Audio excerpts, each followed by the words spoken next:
No, it's wonky the other way. Oh, well.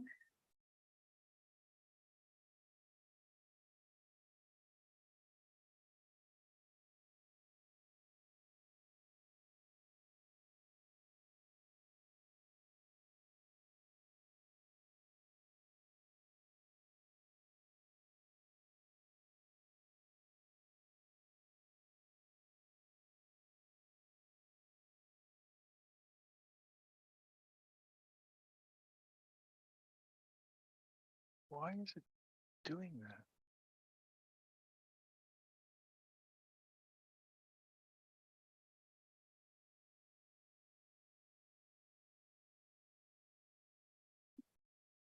Hello, Facebook people.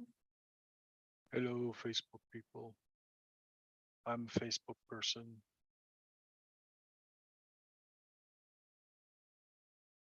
Chicka, chicky, chicky. Yeah.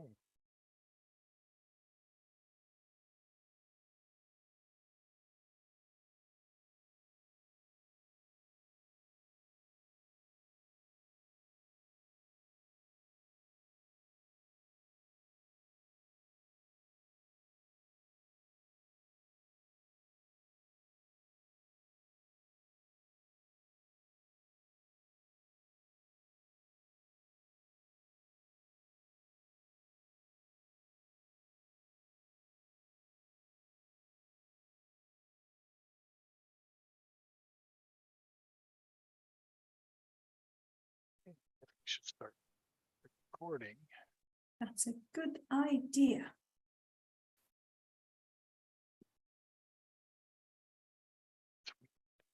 Um,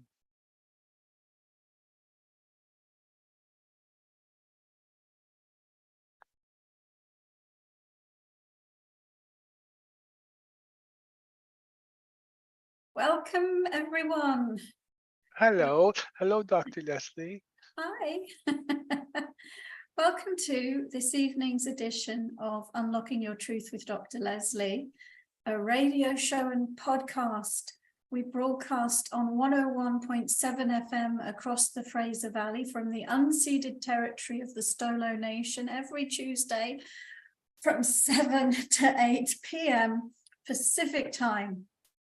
And we also have a live audience because we pre-record the show in the same time slot Tuesdays from 7 to 8 Pacific time. And you can join us in our Awaken Your Psychic Abilities Facebook group, or by watching my YouTube channel. You can become part of the live studio audience and participate in the discussion, make comments, and ask questions. Yay! Hooray! You can catch us on all the major podcasting platforms, and you can go to drlesliephillips.com to catch over 380 past episodes. Wow. That's amazing. Boom. Boom. Okay, so tonight's show was inspired by a question from May. So I hope May is watching. And the question is, if the universe is a hologram, what are we in relation to oneness? So she was trying to understand this idea of the universe being a hologram. So that's what we're going to talk about today. And I'm not going to talk about the holographic universe theory of physics. Oh, come on. I think that would probably take me several years of research and really trying to understand. But there is a holographic universe theory, and I'm sure if you Google it, you can start to find information on that intellectual level. I did Google very briefly a Wikipedia definition of a hologram, not the holographic universe. And scientifically, a hologram is described as a three-dimensional image formed by the interference of light beams from a laser or other coherent light source. But that's not what we're saying when we're talking metaphysically. metaphysically, we're basically saying that every part of the universe contains a record or imprint or copy, whatever word we can find to describe it, of everything else in the universe. So every particle of the universe contains a record of everything else in the universe. So I'm going to start actually up front by saying some statements that answer the question, and then we're going to go into a bit more detail talking about some of it from a metaphysical perspective. So this is just the stream of consciousness that came when I looked at this question about 10 minutes ago. So if the universe is a hologram, what are we in relation to oneness? You are an eye within the eye of God. You are an aspect of divine consciousness. You are a unique perspective of divine source energy. You exist within God, and God exists within you. And therein lies the paradox. Only God is whole because God is everything. And if you don't like the word God, just substitute the word divine source. So only divine source is whole because divine source is everything. Yet you are divine source, right? And separated from all that is and what's perceived as the other by frequency. Okay, so there's a few statements, just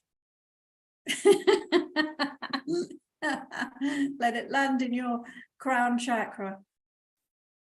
So we have... Did you repeat all that? Yes. Would you No, like me I'm just to? kidding.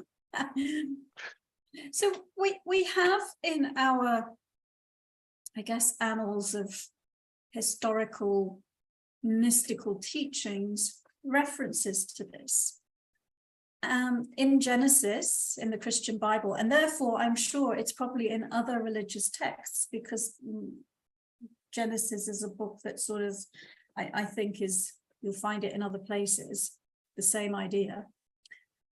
Is this quote, God created man in his own image, in the image of God. Created he him. Male and female created he them. So God created man in his own image. And this is referring to the holographic nature of the universe. Okay, so God is all, and he created man in his own image as a reflection of God.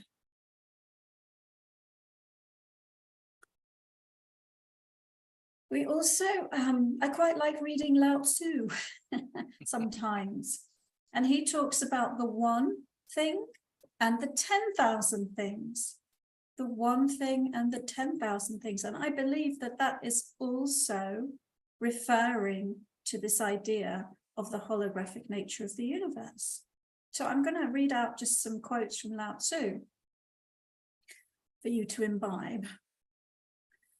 The one that is whole does not know itself and can't be named. The one that is fragmented can know itself and can be named. The nameless is the beginning of heaven and earth. The named is the mother of 10,000 things. It's basically alluding kind of to the creation story, in that there is one. And when there is one, just one, it can't know itself. There's no reflection. There's nothing, there's no reflection, there's no reference. It's just complete, it's just this wholeness, this oneness of everything. And so there's this idea of the one fragmenting into the 10,000 things. So those 10,000 things each have a unique perspective. They are of the one thing, they're fragments of the one thing, aspects of the one thing, but they now have a perspective because they can now reflect off of one another. They can interact with one another. So now, from the perspective of the 10,000 things, the one can be named because the 10,000 thing has perspective. So this is also referring to the holographic nature of things, the idea of the one thing fragmenting itself into many things. There's another great sort of metaphor that I heard recently, and it went something like this. Imagine a room, just an ordinary room. It's got furniture in it, it's got things in it.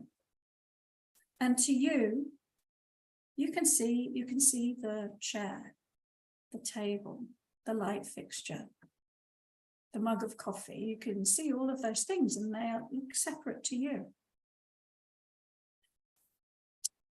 But now imagine a single particle that's moving so fast that it's appearing in the guise of everything in the room.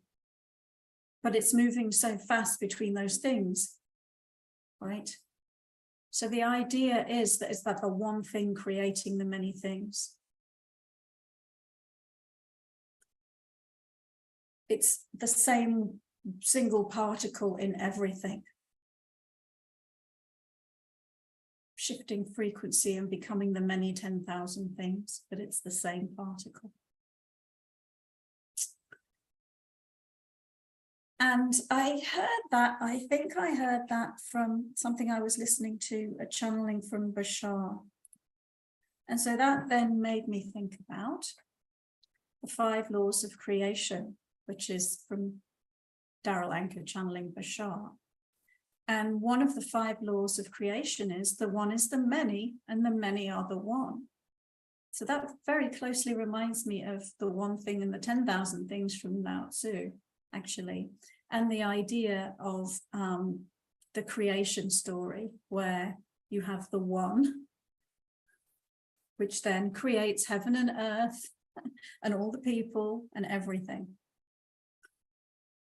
So it's worth reading out those 5 laws of creation. And the first one is you exist, which you can't deny. You exist. You're one of the many eyes of God. I am. You know that for sure. You can't question that. You are. You are not, you are. You're not. No. And then the second law is everything is here and now. Well, that's true, isn't it? Have you ever not been here and now? Exactly. You can't, well, at least you can't take your body and go into the past or the future. And then the next one is the one I already read. The one is the all and the all is the one. And then what you put out is what you get back, which is the law of attraction. Been called various other things. And then the 5th one is everything changes except for the first 4 laws. Those 4 laws are kind of like these foundation stones of our reality. They're immutable. Everything else can change. So anything else you believe is just a belief that you're choosing to believe. It's not real. It's only real because you decide it's real by believing it. Okay, I'm just going through a little list of references really that are talking about this idea of the holographic universal, the all is one and the one is all. The Hermetic principles, which you can find in the Emerald Tablets of Thoth or the Kybalion, have 7 laws, 7 Hermetic principles, and one of them is the law of correspondence, which says as above, so below. As above, so below. The all is one, and the one is the all. As above, so below. The law of correspondence. So, because, and why am I just doing this? Why am I just saying this? Because I think it's really a challenge to explain in human language, to talk about this in human language, Because all we can do in a way is kind of like just point at it and let it just sort of settle in, really. So we can talk through the idea of metaphors.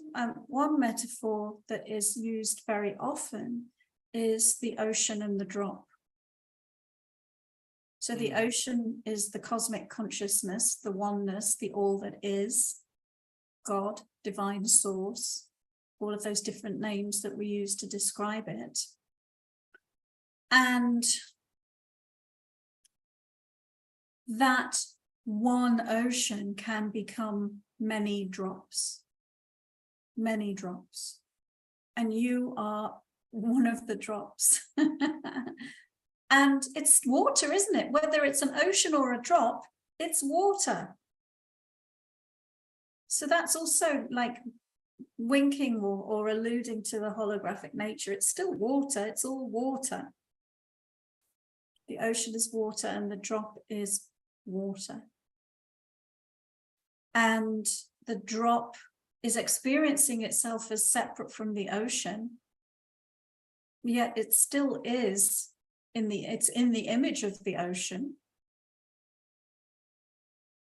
And they are the same because they are water. Deep Space Nine does a great show on that, and it's where the shift changer goes to his home planet and he goes into the ocean where everybody just melds together, and he comes out of there and he goes, you know, he got so much information about who he is.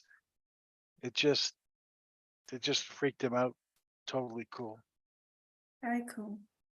Yeah. Another metaphor is the idea of a musical symphony. And the many notes in the musical symphony together are the one symphony. And that can be used to describe us as people. You know, you are a note in the divine symphony. You're a unique note in the divine symphony. And you have a unique perspective and a unique place within the divine symphony. So back to the creation of the 10,000 things, each one has a unique frequency and a unique perspective, a unique focus, a unique angle, a unique way of seeing things, experiencing things, choosing things, exploring things. And that uniqueness, allowing that unique expression, is what expands consciousness, is what expands everything. Another way of looking at this is back to my disco ball analogy that I use quite a lot. I use it quite a lot. Use it quite a lot to talk about the divine soul or the oversoul. But you could equally apply it to this concept that the disco ball is one, and the lights traveling around the room are the many. And again, they are in the likeness of the one. It's light. It's all light. So, are we going for a break, Corey? Yeah, very shortly. Okay, I thought you were doing the break sign. Well, I am. This Yeah. lecture, it's Yeah. time for a break. Yes. Okay, well then we probably should go for a break, and I'd love it if the audience made some comments and asked some questions about this while we're on the break. So we'll be back after these messages.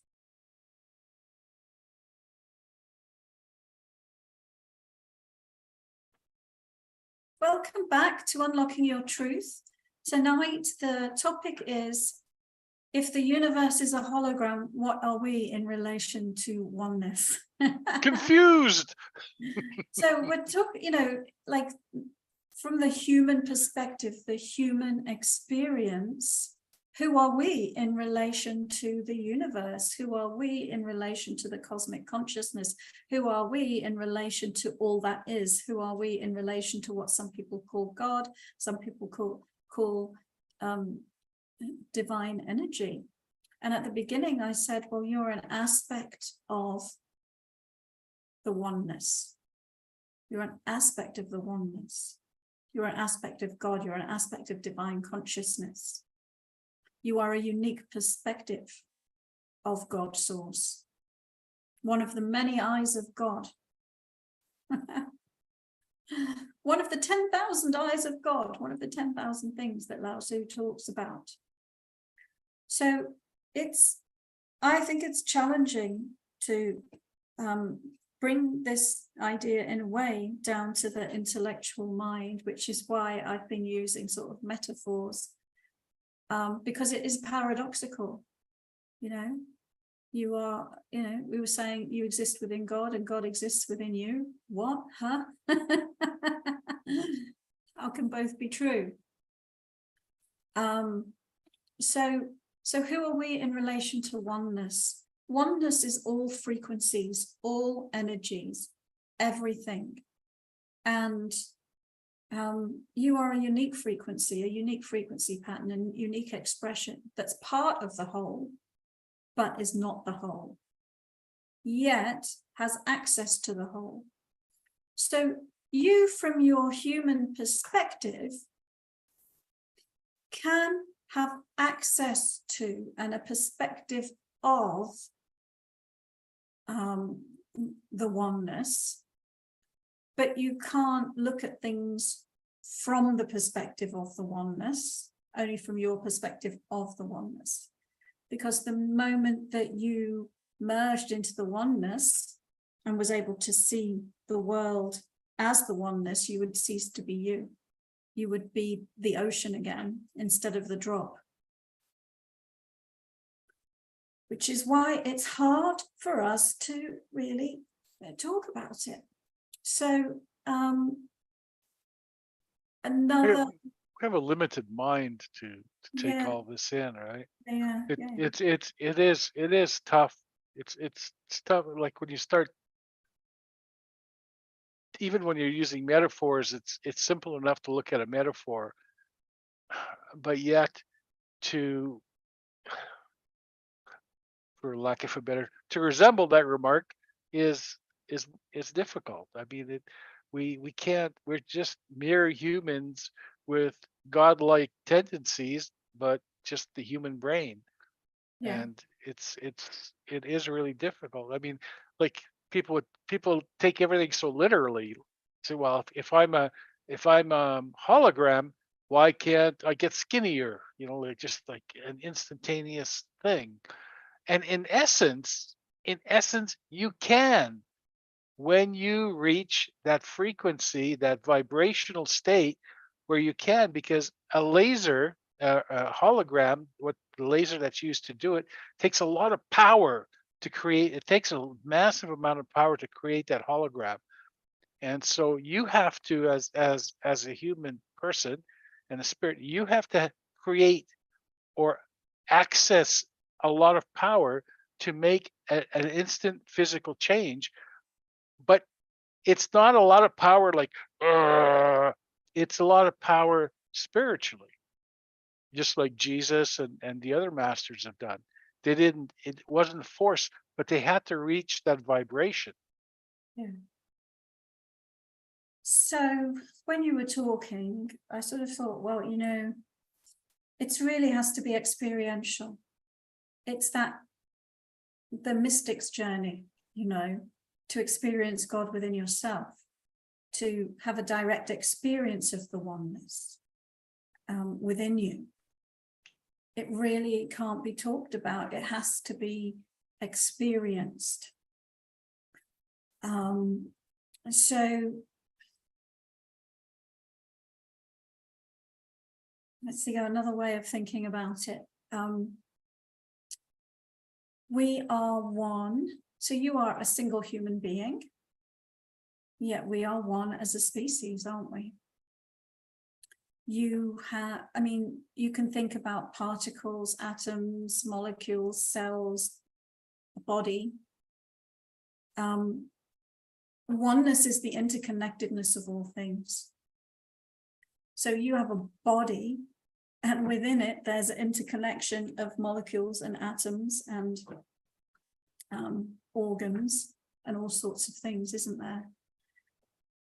So the metaphor I was using earlier about the musical symphony is a great one to use towards the human species, because right now we are not in a state of oneness.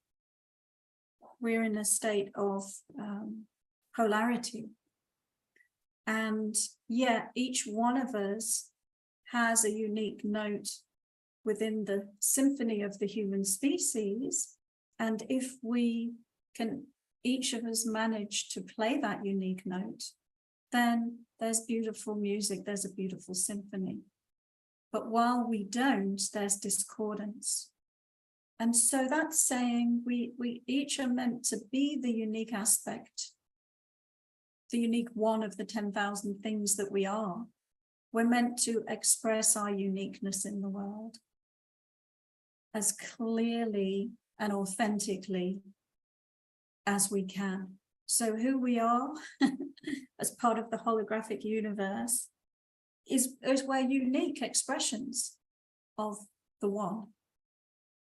And our purpose is to be that unique expression of the one. And our purpose on earth is to bring that unique frequency of light and express it here all the way in physical matter. And when we do that, we change the world. We bring the light into the dark, right? We bring heaven to earth. So I'm wondering, Corey, if anyone's posted any questions or comments yet. Yes, they have, but I don't Oh, think that's I want to good. give them to you because I'm enjoying what you're talking about.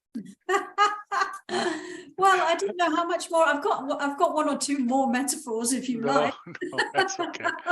So Toss here, them, something. here's the first questions from Jennifer, and I think it was a question that she asked a little while back.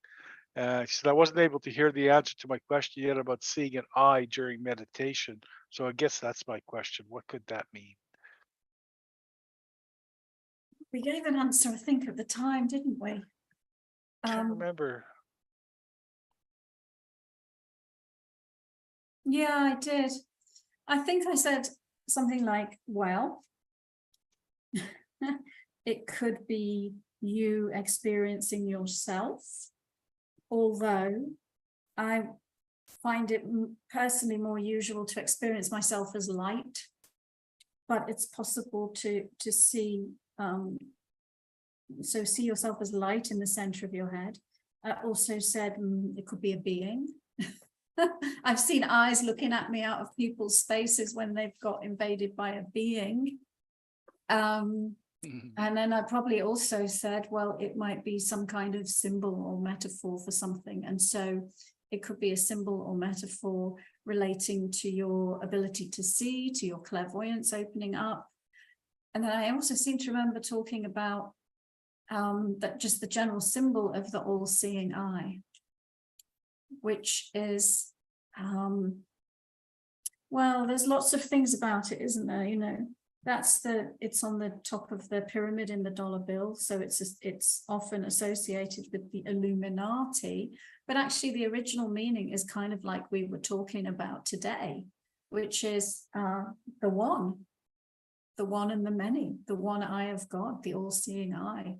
The all-seeing eye is the one eye of God because it's all-seeing, where we are fragmented perspectives of the all-seeing eye.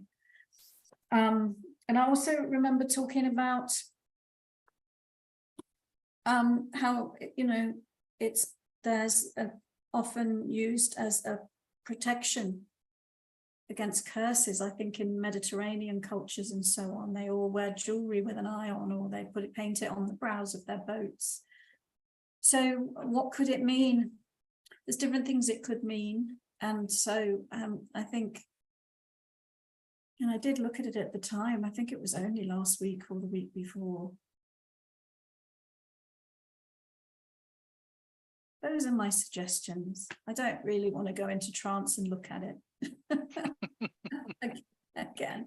So, but you know, it could be you, or it could be something else looking at you. I was just going to say, are you seeing the eye, or is the eye seeing you? Well, and that's, yeah, it's interesting, isn't it? Yeah. Maybe it is another aspect of you looking back at you. And sometimes, you know, that's part of when we're meditating to, it's like that, you know, the question for the show today was, who are we? What are we in relation to the oneness? And who we think we are is, in a way, not really who we are. And we get that experience of who we really are when we're meditating, which can be quite shocking, because you are not your body, you are not your thoughts, you are not your emotions, you are not your self-concept, which says, I don't know, I do this job, I'm in this family, you know, all of those things. You literally are, back to the Bashar 5 laws of creation. I exist. You are existence itself. You are consciousness itself. You exist here and now as part of the one, which is part of the all. And what you are putting out, you are getting back. And that's it. And everything else is a construct, is a belief construct. Everything else has just, it's meaningless apart from the meaning you're giving it. You're choosing to believe it and create it. So it could be an experience of sort of an existential experience of, wow, you know, it reminds me of that Eckhart Tolle thing where he realized there were two versions of himself within himself. And then it created this existential explosion within him, because it's like, there is you, the witness, you know, the eye of the one of the eyes of God, you, the witness, and then there's you, the character. And the pure consciousness witness is you, and the character is a part you're playing, one that you're creating. Your personality, what you're, everything.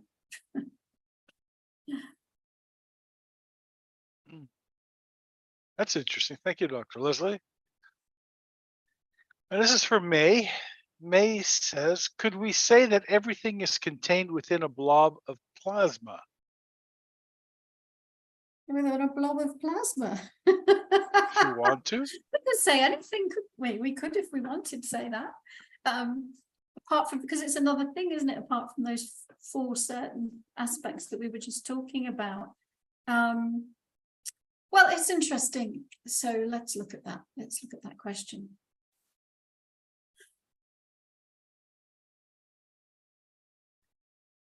I think if you see images of the universe,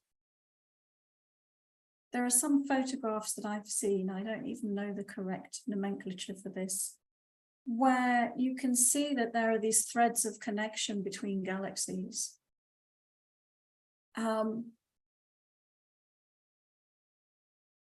You know, within your body, there's these threads of connection. And so, see, I think of the universe as infinite. So the idea of being contained within something. But, I mean, your cells are contained within your body. I don't know, May. I think we're going to get intellectual about it to answer that. Could we say it's contained within a blob of plasma? We could. We could choose to believe that. We could say that. Yeah, don't know what else to say about that.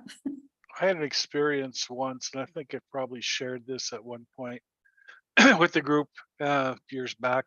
I remember sitting in a church meeting once, almost 30 years ago now, and they were talking about the concept of Jesus coming back to the earth and the resurrection of all those on the earth at the time. So all the souls, all the people that had been, were, and would be in the future would all be resurrected to live for 1,000 years on the earth with Jesus. And I asked this question in my mind, and I said, how the heck are you going to get all these people on that ever live, are living, and will live on the earth at the same time? And I got an answer. I got an answer, and the question says, if I want to put them all on the head of a pin, I can. And it dawned on me, like all of a sudden it just hit me that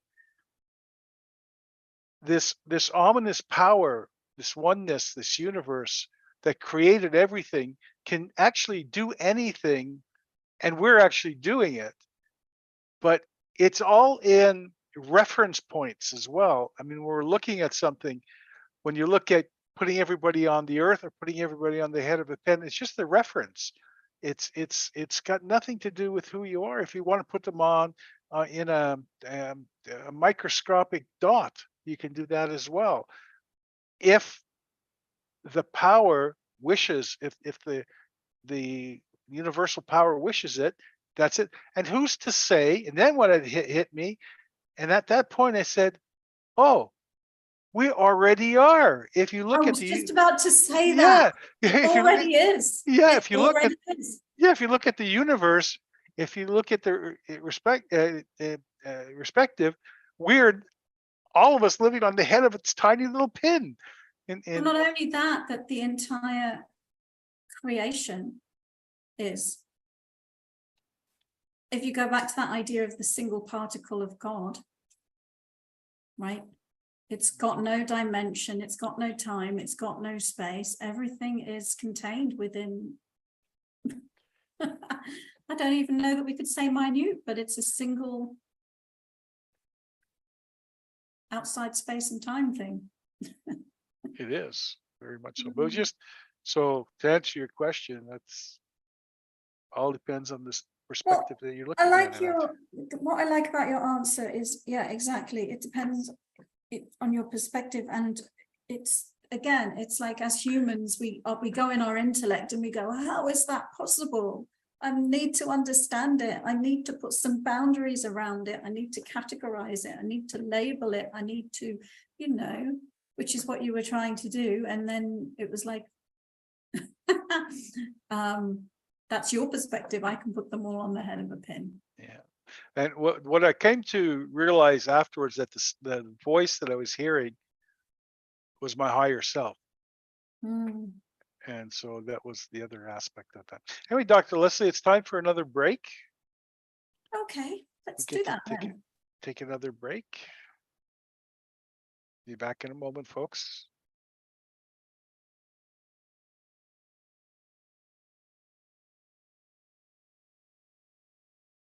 Hello again, Dr. Leslie. Welcome back to Unlocking Your Truth with Dr. Leslie and Corey. Time to take questions. We've been talking about the holographic universe and who are we in relation to the holographic universe. And we've been saying that you are created in the image of the one divine source. So you are a creator being. You're an aspect of divine consciousness. You have a unique perspective, and all the perspectives together make up the whole. So all the drops together make the ocean, and all the drops are part of the ocean. Because you wouldn't, if you were watching the ocean spray and you saw all these drops, you wouldn't go, oh, well, that are up in the air when the waves are crashing. You wouldn't go, oh, well, that's not part of the ocean because it's separated itself from the ocean. It's still the ocean. Yes, it is. Okay, next question, Dr. Leslie. This is from Denise. Denise says, I awoke one night to see holographic images of the past and continue to see the images 24/7. Why did this happen?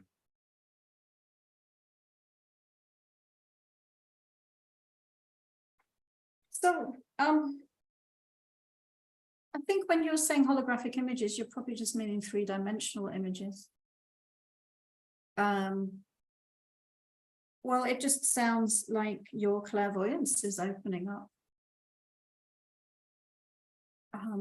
I see stuff like that all the time. It just sounds like that's your clairvoyance opening up and you're seeing different pictures. So why did that happen? I don't know what to say to why did it happen, but I just think it's your clairvoyance. You're awakening. Your psychic abilities are opening up and becoming more acute. You're seeing things in more detail, in a more three-dimensional way. I mean, you might be going, well, what's the relevance? What's the relevance of these images from the past? You don't say whether it's your past. If it's your past, then, you know, there could be different reasons why those are coming up. Sometimes we will, if something happens in our current moment, and it maps to or resonates with other moments that we've had, then we might get a replay of the image of the past time moments all coming up because they're all connected. And usually that can happen, for example, if we're triggered in some way, and then when we start looking at that and healing it, we can see all the things that it's connected to, so we can clear them all. So why did it happen? I think I'd need a bit more information, but let's imagine it could be, you know, you saw something that was a particular resonance, a particular theme, and it just brought up all the past times that you'd felt the same way or that you'd had a similar experience. And if it was past lives, still the same answer applies. And if it's seemingly nothing to do with your past, well, kind of like, how do you know that? If you're seeing it's got something to do with you in some way. Hopefully that's a good enough answer. Always good enough, Dr. Leslie. Thank you.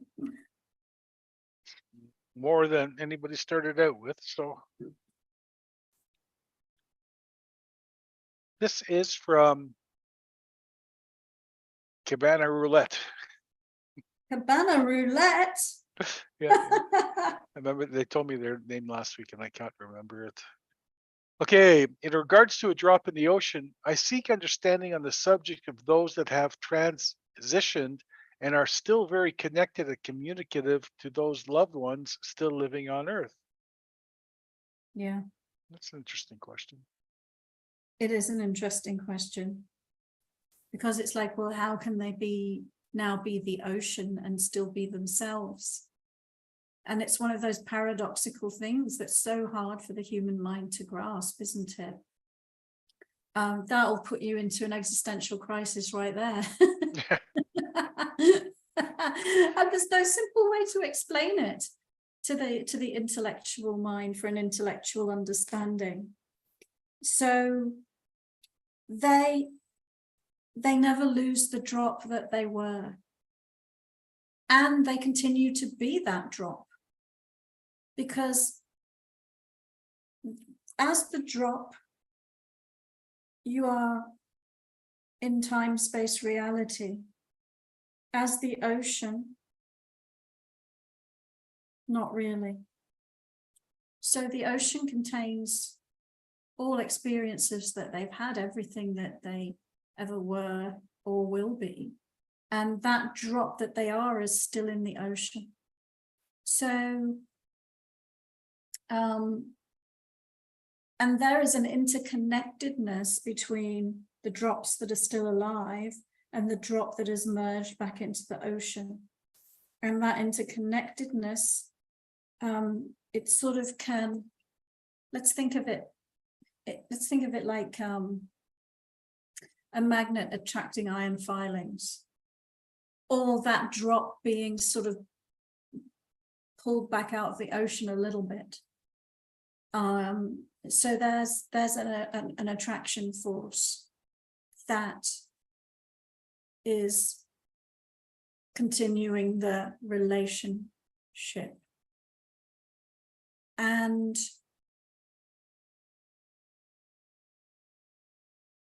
this is sort of mind-blowing as well. I have a concept that, apart from what I've just said, you and they exist in all frequencies of reality. So if you think about divine source, which we were saying, like the ocean, and then we think about you here on earth, there's a, God, I'm trying to think of the word. There's a vibrational step down that's happening through multiple frequency bands of reality, because you're in individuated consciousness. There's the oneness, and in between you and the oneness is group consciousness, is collective consciousness, is quantum consciousness. And you and they are existing within all of those frequency bands, both as an individuated aspect, as a group aspect, as a collective aspect, as a quantum aspect, and part of the one. So you can be speaking to another aspect of them that is not completely merged into the oneness. And again, that's an intellectual statement in a way, but finger pointing at the moon.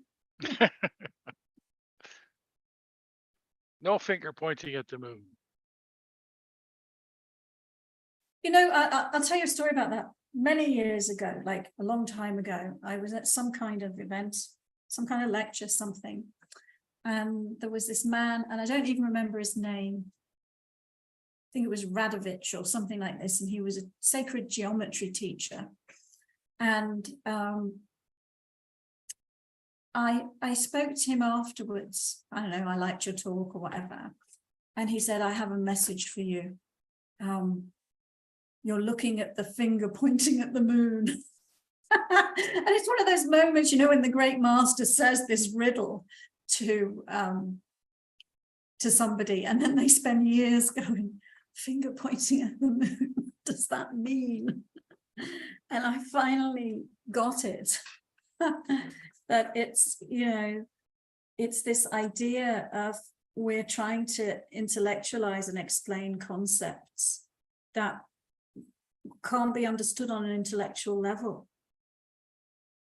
That's very challenging for the human mind to understand, and therefore has to be experienced within on a very deep personal level, as opposed to be talked about and explained. Which is why, as a teacher of spiritual stuff and intuitive stuff, I design all my courses to be 100% experiential. So if you've been listening to me for a long time and all you do is listen to the podcasts, that's really a surface level understanding. We have to go deep, we have to go internal, we have to be in a meditative state, we have to have a personal direct experience of the divine within us to really embody this and get it on a deep level. And nothing's permanent either, Dr. Leslie. Like these no, back to the it's never permanent. Yeah, back to the 5 laws of creation. Yeah.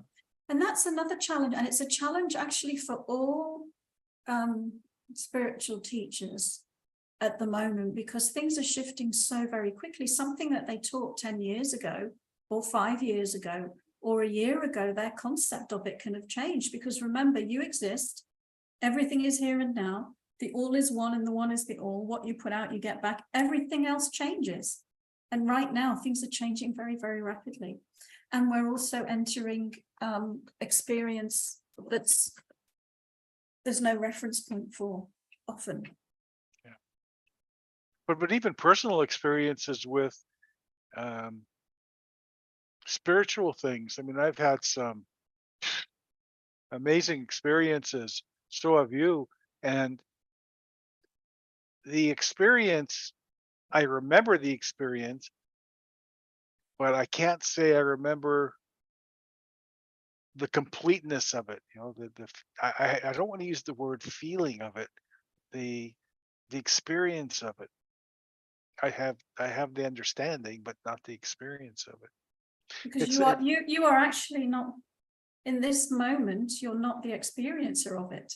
Yeah, exactly. Yeah. Everything is here and now. And yet, see, and it's the paradoxical nature. If you really start trying to pass this through your intellect, you just get wound up. Yeah. By the way, Cabana Roulette is Amber now, I remember. Yes. Amber, she let me know. I know, yes. Yes.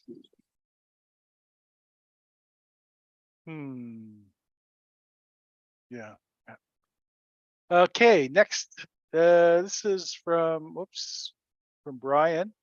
Brian says, Dr. Leslie, I've gotten a strong impression lately that some of the things I've been seeing out of the corner of my eye are the underlying structure of reality, timeline shifting. Only possible. If that makes sense, it's kind of like Star Trek, the holodeck, which are hologram related created realities, but occasionally there would be a technical problem and they would see the underlying grid lines, the actual structure of the holodeck beneath the illusion. I'm wondering if maybe you could take a quick look at what I've been glimpsing and giving me some insight. That's what I get, by the way, during the show. Dr. Leslie on Facebook is going in and out, in and out, in and out. Okay. Well, let me just talk about it a little bit, because I think I've been meeting lots of people who are having similar experiences. I know myself that, especially when I close my eyes, I constantly feel like, a kaleidoscope or a periscope, something that's being focused in and out. And to me, that's my experience of reality shifting. And sometimes it feels like it's moving very fast and it's shifting very fast, and it's focusing in and out of different reality levels. So, and I know somebody else who had an experience of the underlying structure of reality out in the sort of universe. So I think people are more and more having these kind of experiences. So the question is, can I take a look at it?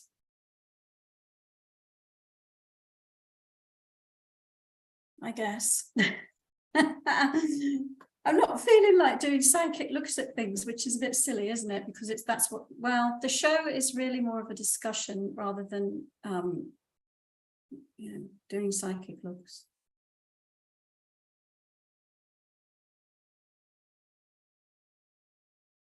Because I have to say, I'm not feeling great today, so which is why I'm not feeling like it, but I can have a look.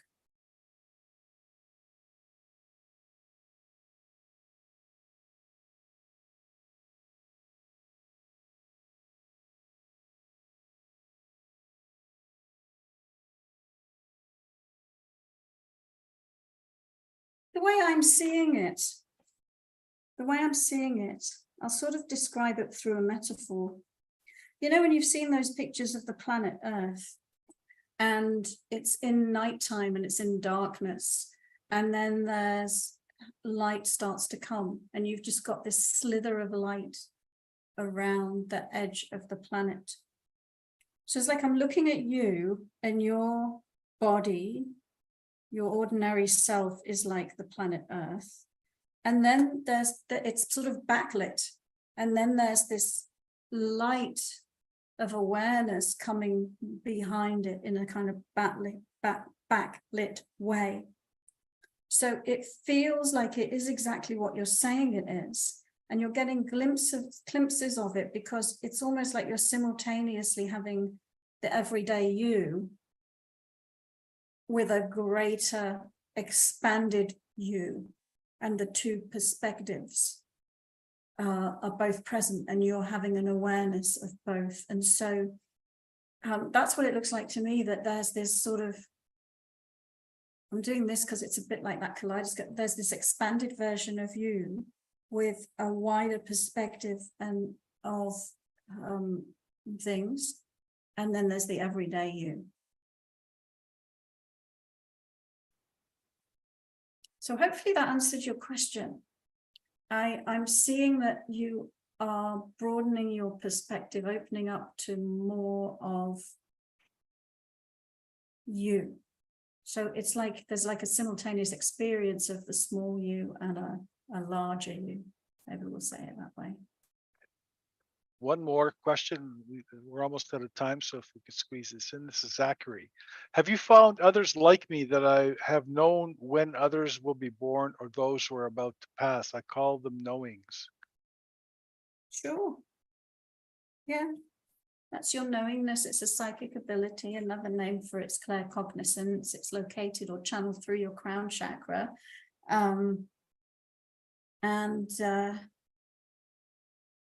Yeah, we can have that's an awareness that some people can have, and usually it depends what you're interested in, doesn't it? You know, if you have a fascination or an interest or a history with something, then that can be a point of focus and attention for you. So it may be that you've had past lifetimes where you were involved in transitions into and out of life. I'm getting the idea of being like a funerary priest in Egypt, and maybe a midwife in other lifetimes, so that you have a theme that you are that you have explored in depth, and that, yeah, you're communicating, you're able to see the drops coming out of the ocean and going back into the ocean. Yeah. So the question was, have I known other people like you who could do that? Sure. And I think we all have these abilities, and we get to choose how we want to use them. Thank you, Dr. Wilson. Just a quick note from Denise. She says, I finished the Midas tree and passed it on to my granddaughter on part 3 now of intuition and chakras. Felt so peaceful after the grounding meditation. Well, thank you very much, Denise. Yeah. Anyway, folks, we'll see you all next week. And until then, have a lovely, wonderful week. Yeah, we'll try and choose something very simple for next week. Simplicity. That's the theme of